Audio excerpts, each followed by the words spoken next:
Look at this little creature. Wow, she looks so cute. Could this adorable, seemingly harmless little girl really be a villain or even a monster, right?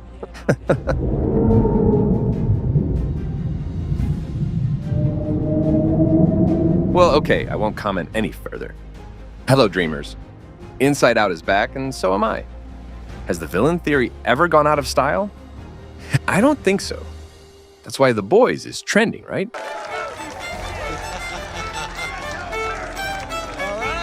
Who doesn't fantasize about their favorite character turning into a destroyer?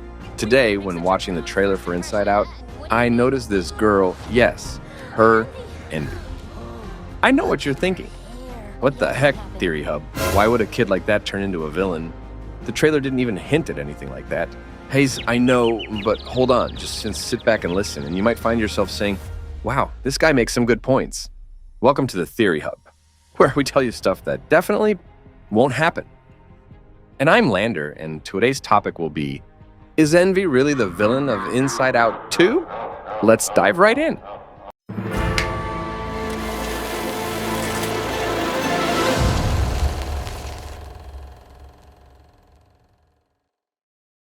The trailer for Inside Out 2 is out, and all eyes are on the two new characters, Anxiety and Embraced.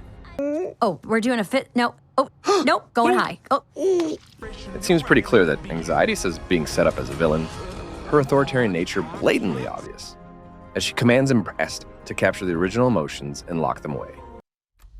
We are suppressed emotions! Embraced is notable for the controversies around his appearance and personality. That's not gonna haunt us for the rest of our lives. Overall, even though there are 4 new emotions, only 2 really stand out in this trailer, and I'm not sure if Disney will release another trailer before the movie launches in June. But so far, the characters Ennui and Envy seem to have been introduced quite cursorily. Ennui, not much to say there. He's just plain inactive. But take a closer look at Envy. This girl sparked many thoughts for me. In fact, she even caught my attention more than Anxiety and Embraced. First off, let's look at Envy's design. Unlike the other emotions, Envy has a very small and seemingly harmless appearance. In Season 1, the smallest emotion in stature was anger. Although shorter than the others, anger wasn't significantly smaller than his colleagues. Yet, Envy appears as a little girl, about 5, is 6 years old. Both Embraced and Ennui are quite tall. These emotions were also born when Riley entered puberty. So Envy's small stature isn't just because she's newly formed. From this, I can propose 2 theories explaining her design. First, perhaps the appearance of the emotions is based on their traits. Envy represents jealousy, discomfort at others being better, and a longing for what others have. So in the psyche of someone who is always jealous, they would feel incredibly small, leading to low self-esteem and toxic behavior. From this jealousy, Envy always sees herself as smaller than others, which then manifests physically, making her quite small and lightweight. However, this theory has a flaw. As mentioned earlier, anger is also one of the shortest emotions, yet those who are angry don't perceive themselves as small. In animation or anime, angry characters are often drawn larger than others to some extent, indicating authority. So if character size really corresponded to the emotions they represent, anger should be much larger. The second scenario is that Envy's size represents her role in Riley's developmental process. As you know, in Season 1, the tallest characters were Joy and Fear, followed by Disgust and Sadness. Hold on, what is that? I hypothesize that the size of the emotions somewhat represents their ongoing role in Riley's life. At 11 years old, what are Riley's predominant emotions? Clearly joy, but also fear, sadness, and disgust at meals. An 11-year-old girl probably wouldn't have many reasons to be extremely angry, right? Kids get angry, but not that often. Thus, we might infer that the larger the role, the larger the emotion. Hence, joy and fear are the largest because they are the most persistently appearing emotions, while anger is smaller because he appears less frequently. Of the 2 cases above, my upcoming theory leans more towards the second. Envy is small because she doesn't yet play a large role in Riley's teenage years. Oh wait, my mistake. Not that she doesn't play a large role, but that she hasn't yet played a large role. And here's a spoiler for you. Envy is going to be much bigger. Why? Stay tuned for the next part of the video. Don't let her cute appearance fool you. Remember, we're talking about envy, not just an emotion, but also one of the 7 deadly sins of humanity, where jealousy is the root of countless sins. In the Bible, the demon representing envy is Leviathan, one of the 7 princes of hell. Leviathan's depicted as a fearsome demon with sharp teeth, armored scales, and fiery breath that can boil the seas. But you know what's cool? In descriptions of Leviathan, its eyes are said to burn bright and shine like the dawn. And guess who else has incredibly shiny eyes? That's right, envy. This makes me believe more than ever that Disney really did draw from Leviathan when creating Envy. Could it be that Envy's current small appearance is just a decoy to fool everyone, and she will reveal her true form as a giant Leviathan by the end of the film? These girls are so cool. We can't let her know we're excited. I got this. So, if Envy is the final boss, what about Anxiety? One thing I'm sure of is that Envy will betray Anxiety.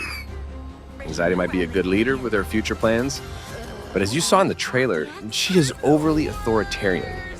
When Joy was the leader of the emotions in part 1, it seemed Joy didn't have any special authority. Beyond being given the central command position by the other emotions, she didn't manage the workers outside of the control center. But Anxiety is different. She almost controls everything and becomes the queen of all.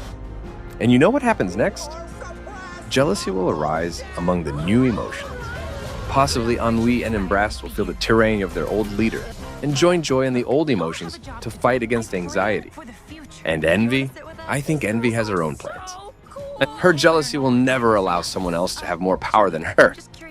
Even from the beginning, Envy wanted to be the leader of the new emotions, but was unable to because of Anxiety's presence.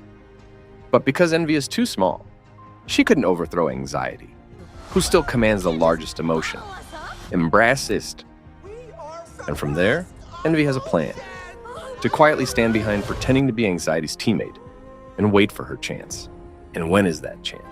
Ask yourself, when does a person feel the most jealousy? Definitely when in love, right? Exactly! Girl. The introduction of Valentina in this season has sparked a lot of theories. As per the initial hypothesis, the more prevalent an emotion, the larger the corresponding emotion character. Valentina is arguably the fanciest and most popular girl at school. Aside from Riley, surely many other boys and girls are chasing Valentina. And when love becomes too difficult because there are too many rivals, Riley will become very jealous. From there, envy will become a key emotion and grow immensely. As mentioned, she may revert to a Leviathan form as discussed earlier, and we might see a scene where both new and old emotions team up to fight the boss. Another theory, a bit more tear-jerking, is that some emotions might have to sacrifice themselves when envy grows huge, turns into a monster, and rebels against anxiety. As you know, jealousy is a trigger for other emotions like anger, sorrow, fear, and even disgust. And worse, it could lead to hatred. So at the end of the movie, envy might absorb similar emotions like anger, fear, disgust, and sadness to become a new entity. That entity might be hatred. And joy, anxiety, ennui, and embraced will have to deal with this monster to stabilize everything. It's also quite possible that envy might absorb other emotions. If you noticed in the credits of Season 1, in the bus driver's mind were not distinct emotions, but 5 different colored angers. It's quite possible that anger had absorbed all the other emotions and then split into 5 separate angers. Everything makes sense, right? One more cool fact is that Envy's design looks quite similar to a character from another show I love. That's Aquamarine, from the Steven Universe series. Looking at the comparison below, you can see that both have very similar color schemes and designs. I'm not sure if Disney took inspiration for Envy from Aquamarine, but if you didn't know, Aquamarine is a very wicked and jealous villain. Who knows, right? What if Disney and Cartoon Network share a design language, and created two villains with very similar appearances. And that wraps up my theory for today on the topic. Is Envy really the villain of Inside Out 2? Interesting, right? I never run out of excitement for Inside Out. If you like this video, comment with the number 1, and if you disagree, please let us know with your comments. And if you have any more theories about the movie, suggest them to us so the Theory Hub can bring you even more unique content. And I'm Lander, wishing you all a great day.